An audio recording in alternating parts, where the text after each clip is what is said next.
nangangarap ka na katulad ko guys, huwag mong skip ang video na ito. Ito ang Adobe Photoshop tutorials. Tuturo ko sa inyo guys lahat ng mga basic material tools at kung ano pa ang kailangan nyo malaman. So, let's start.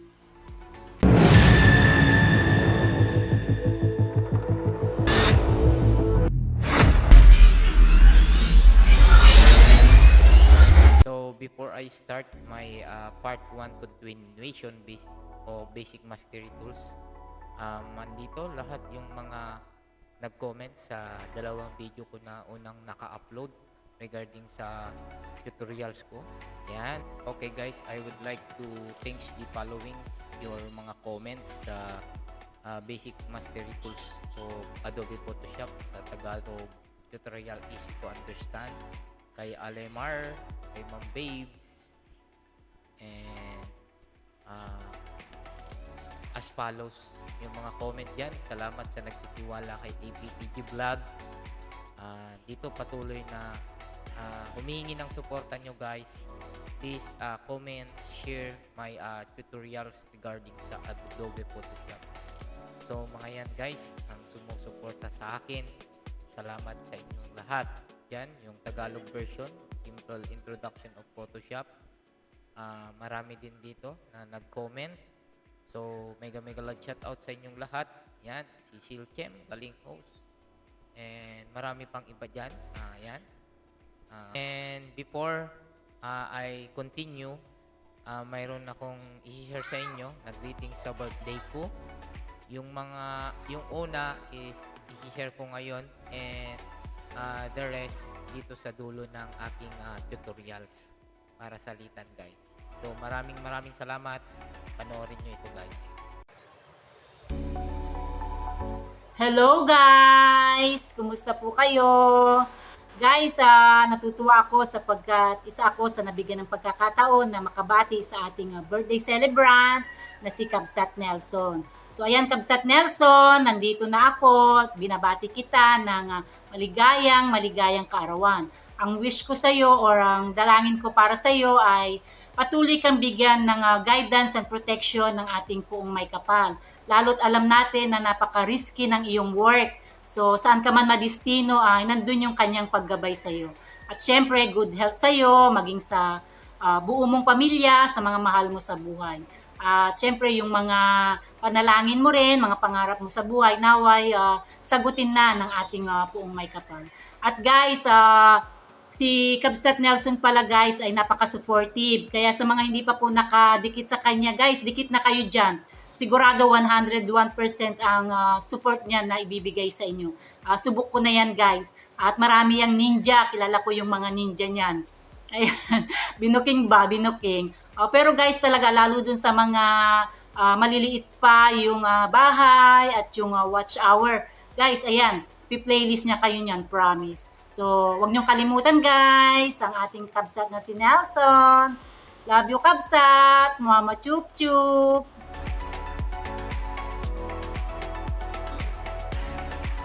Everyone, this is Agnes Darumancas and I'm here today to greet your APPG vlog a happy birthday. I wish you all the best in life, good health and long life. I wish and pray that you'll have a safe and healthy family, a successful life.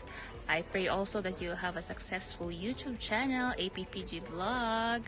And please don't forget that the Romancos is always here to love and support you. Bye-bye. God bless everyone. Hello guys! Hello mga lalabs! Shout out sa inyong lahat dyan. Ay, sa ating lahat pala. Ayan, maraming salamat ho sa pag-invite mo sa akin. Thank you so much pala sa mga support mo din sa akin channel, kaibigan. Salamat din sa pag-invite mo. Nais ko lang ikaw babatiin sa iyong kaarawan today. Happy birthday to you. EPPPG Vlog. Ayan bro, keep it up your good work and enjoy lang tayo dito at magsuportahan sa bawat isa para tayo'y magkasama pa rin sa pinapasukan natin na YT World. Ayan, maraming salamat bro sa pag-invite mo sa akin. At maraming thank you din sa mga bisita mo na nandyan. Patuloy lang tayo dito sa ating mga suportahan guys. At ayun na.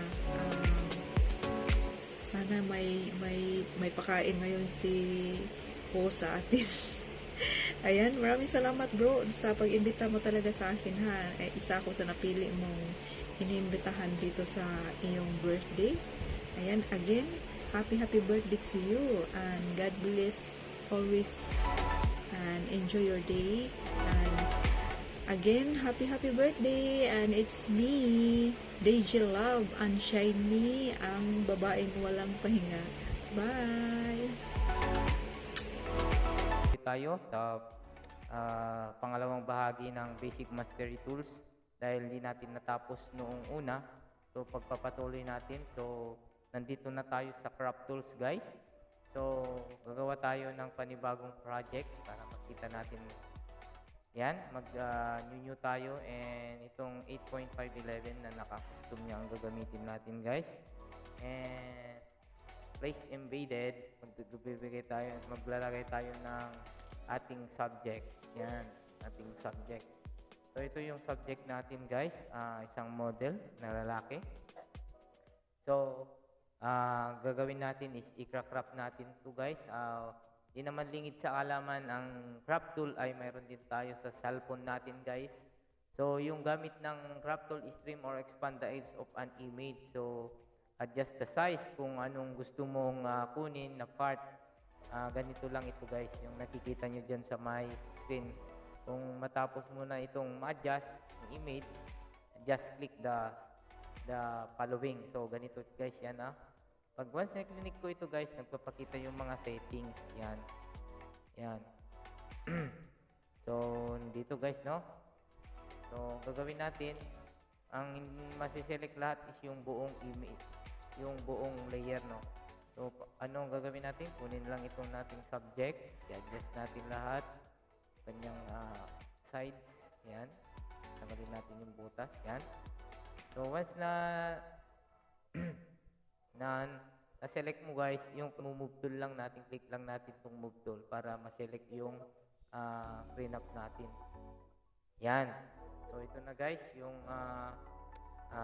subject na print up natin. Okay? Natapos na natin yung una kanina, yung crop tool. Ngayon guys, nandito ngayon tayo sa perspective crop tools. So, ang pinagkaiba lang nito guys, tignan natin, no? Ganito lang yung perspective crop tools. Yan. Ganyan natin guys. Tapos,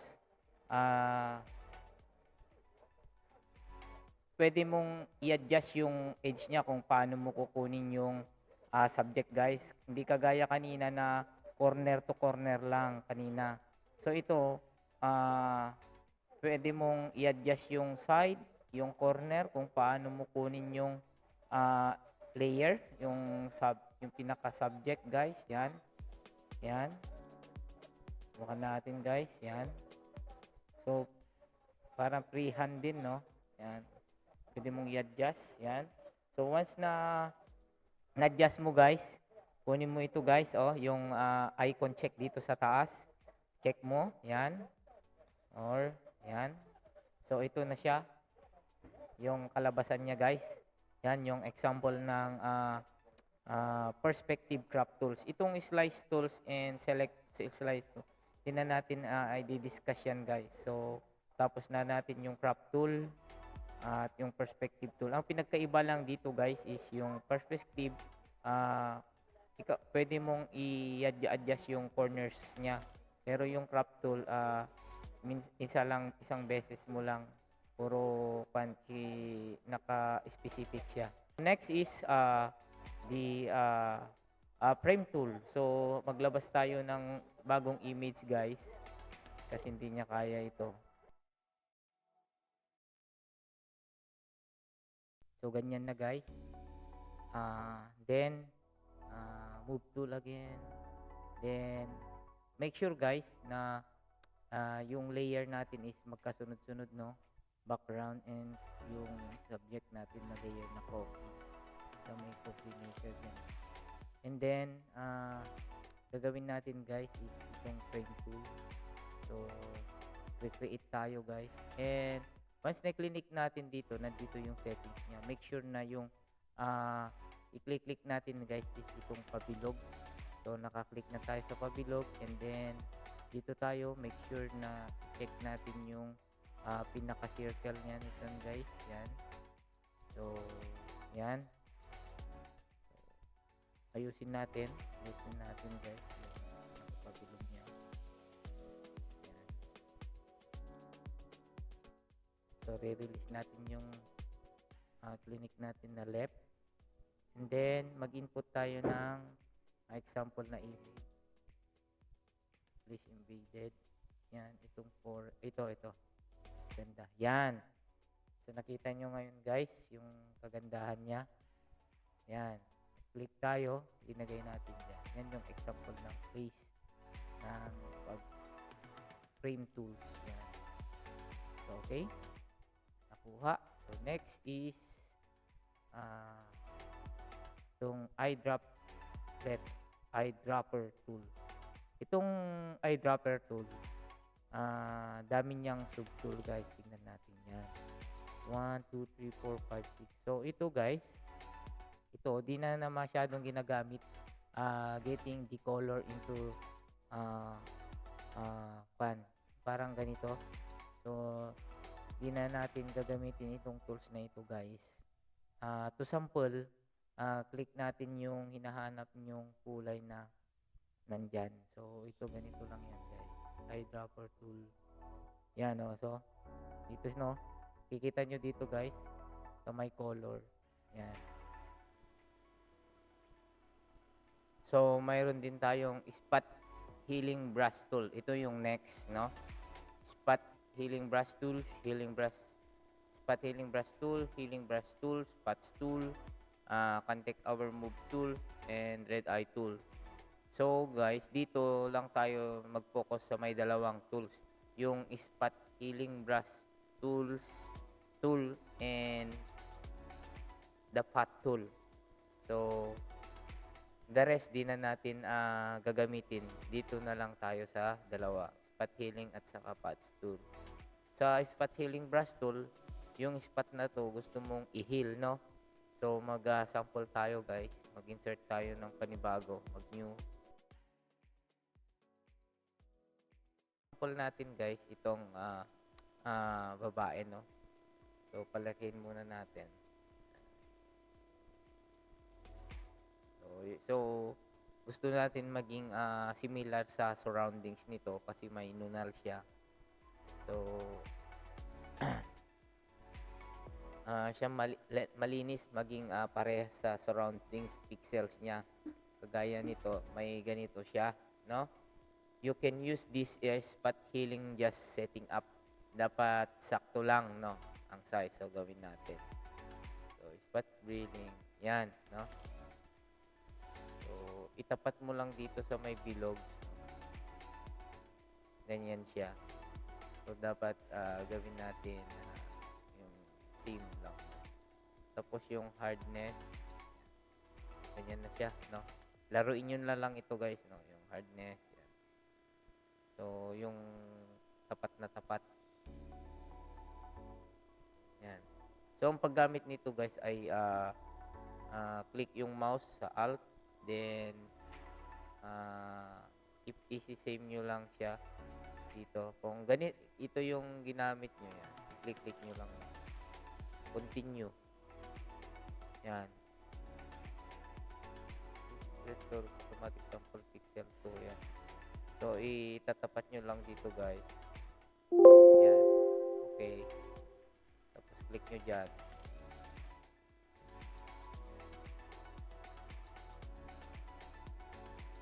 Lakayan natin.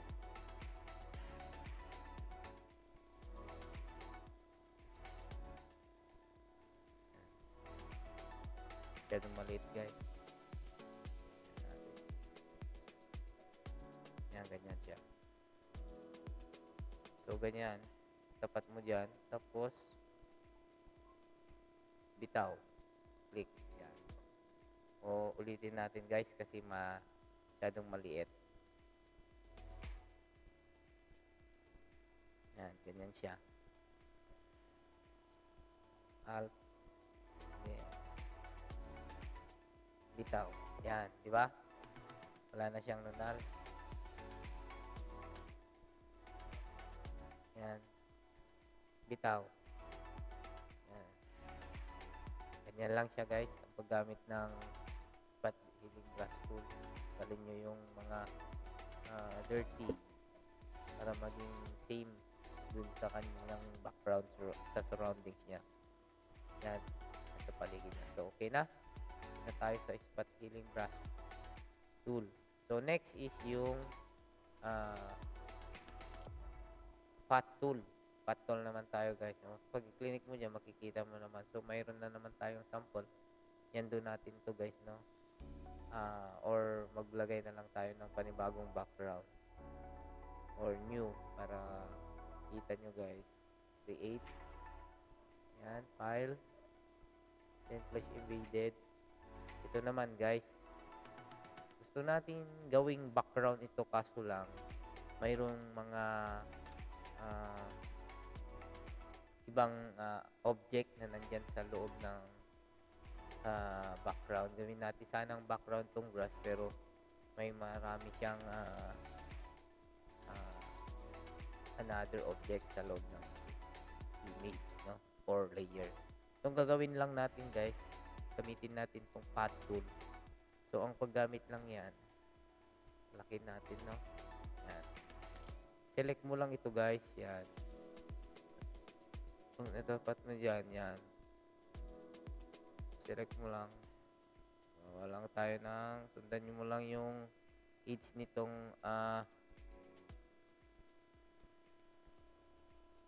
sundan mo lang itong edge na to by clicking yung left mouse, no? And then pag na tagos mo na yung starting point, bitaw, no? Yan, bitaw. So, ang gagawin mo dito guys, yan.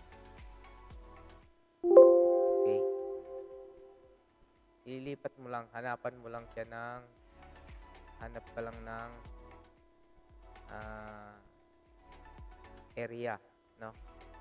Yung area kung saan yung gagayahin mo na spot ay na part dito sa may surroundings niya. Then bitaw.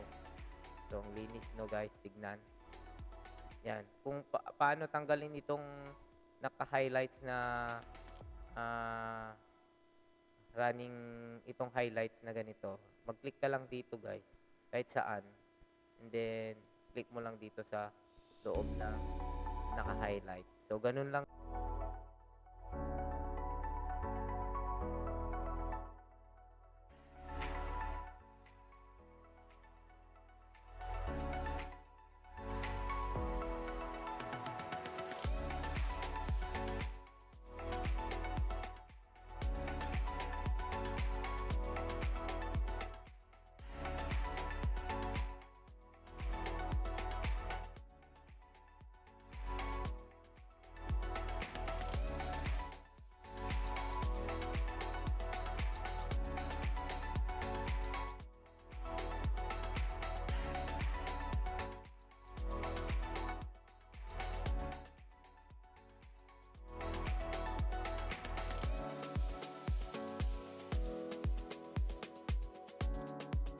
Yan. Ito tayo. Yan. Click. Yan. Ganun lang yung paggamit ng path tool guys. Yan.